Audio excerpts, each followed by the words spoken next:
Good day, ladies and gentlemen, and welcome to the show. Glad to have you guys here on this Wednesday, the 24th of July, 2024. Thank you for tuning in. Yeah, my channel here has been going through a little bit of a hard time over the last little while, and I've been sitting around thinking about it and thinking, well, I wonder what's causing this problem. And I think I got it. I think I know what it is. I speak my mind on stuff. And, most of my viewers come from the United States of America. The biggest chunk of my viewers come from the United States is divided politically right now. And there's two narratives going on. There's a Democratic narrative and there's a Republican narrative. And my audience is pretty much divided between these two different political groups. About half of my audience is Democrat and the other half is Republican. I don't always follow the narratives. I'm a free thinker. And so when I say something that steps on the toes of one of these narratives, whether it be the Republican narrative or the Democratic narrative, and I say something that doesn't go along with their narrative, then viewers drop. Maybe I say something that doesn't agree with what the Republicans, what their narrative is. And you guys follow the narrative a lot closer than I do if you're in one of these political parties. And so a bunch of Republicans might drop off my viewers list because they didn't like what I said. And then on the other side of that, the Democrats might drop off too if I say something that doesn't go along with their policy or their party line. These narratives. But not only that, because I'm free speaking and say the mainstream doesn't like it either. They don't want any free opinions out here anymore. They want to hush all free opinions or freedom of speech as well. And so I'm caught in that bind too, as they want to choke my channel down and basically not have anybody out there who doesn't have a narrative within the mainstream media. So I'm kind of caught in the middle here for a little while. I'm caught in the crossfire, basically.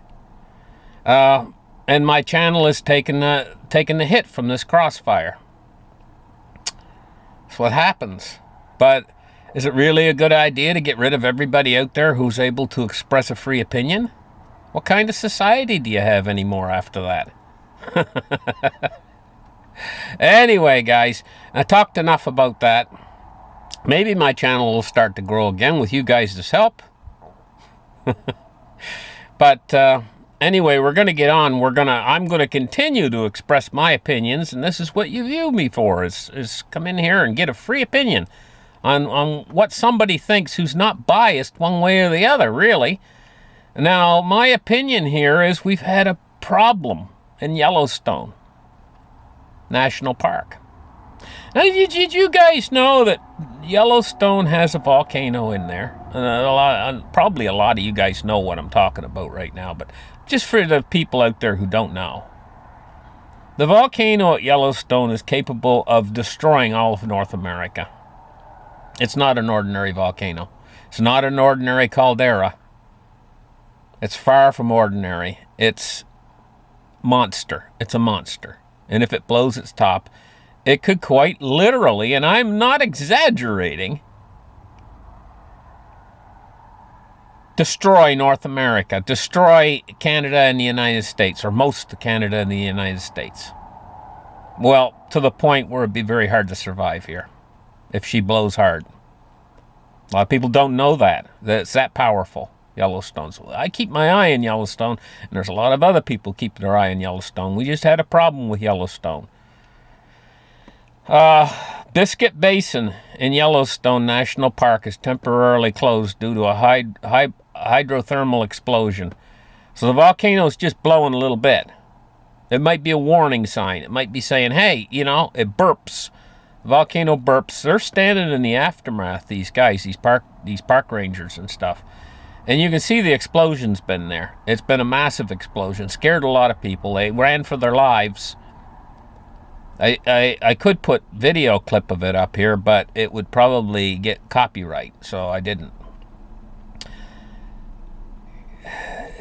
What can I say? Yellowstone, the ground's been rising there for a very long time now. It says, when sleeping giants awake, past volcanic eruptions that have taken place at Yellowstone National Park have been global disasters. Today, scientists are trying to predict how this ticking time bomb will explode or fizzle out. I don't think it's going to fizzle out. It became active in around the 1920s again. So what happens is it goes for thousands of years dormant. Thousands and thousands of years dormant. And then it becomes active. When it becomes active means it's slowly heading toward its next explosion. But it becomes active a long time before the next explosion because it has to slowly build up that pressure underneath the ground. Right? And so basically they started monitoring it, and they found out that it started to become active in around 1923. And the ground rose 25 centimeters between 2004 and 2009, or 9.8 inches. The ground rose. And that whole area, that's building up pressure. However, in 2010, the land began to subside. In other words, it went into a little bit, it kind of does that. Volcanoes do that. They active and then dormant, but oftentimes more active than dormant before they're getting ready to do something big. So we're going to keep our eye on this thing because it's had a little hiccup. Now, you want to know where the Fed's going to go and what they're going to do?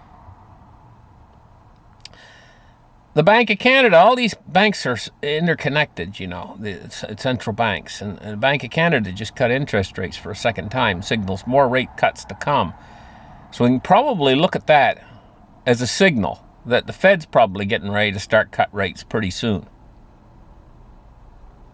More sooner than probably you think, because they play a poker hand, and they keep a poker face, the Fed does.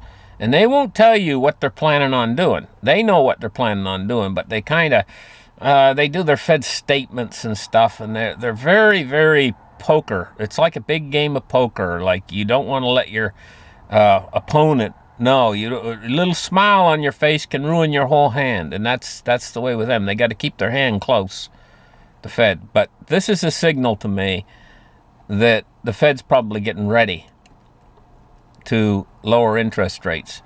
Now, here's another story out here about the Secret Service have told Trump to stop having outdoor rallies. Is that a warning to him that not to do that, you know, or whatever?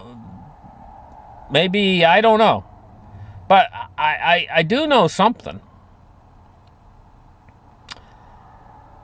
Wouldn't it be a simple solution for Trump just to have a bulletproof glass box that's got an air conditioner in there with him, and it's got his microphone in there with him, and he could just step inside it, and that's problem solved as far as I can see, you know? Just, why not? You know? He could be more comfortable in there anyway, because if it's climate controlled, he wouldn't be all sweating and everything else, you know? And everybody could see him through the glass. Wouldn't that be a good idea? I think, myself. That's just my idea. Now, this is what could happen to America. I'm warning you guys. Austerity with a monetary system that is inflationary. You can't go backwards, and austerity is basically going backwards. And so Argentina's trying it, and it says here steak is off the menu for Argentinians. In other words, they're going into poverty, and they're going to have a hard time finding food and everything if they continue with these austerity policies. They always try this stuff on. They go from pumping the money out there, high willy-nilly, and mostly they make sure that most of the money funnels back to their own selves, you know? So they live the high life off of, say, Fed money, you know, free money for all. And then they when they do a little bit too much and they start to see inflation tick up, then they want austerity and make the people suffer for what they did. What an evil, corrupt bunch runs the world right now. They can't get nothing done. You know, things like back when they built the Empire State Building. What did they build it in, like a year or something? Now you get them to do that now.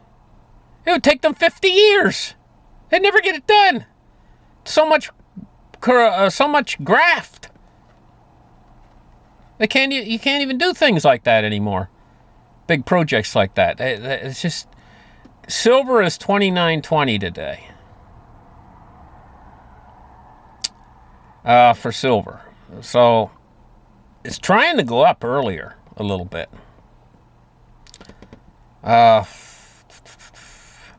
And crypto today, we got crypto, Bitcoin is at 66,404. Ethereum is at 3,422. And XRP is at 62 cents. So Bitcoin's not moving much right from this position. It's been staying here for a few days now.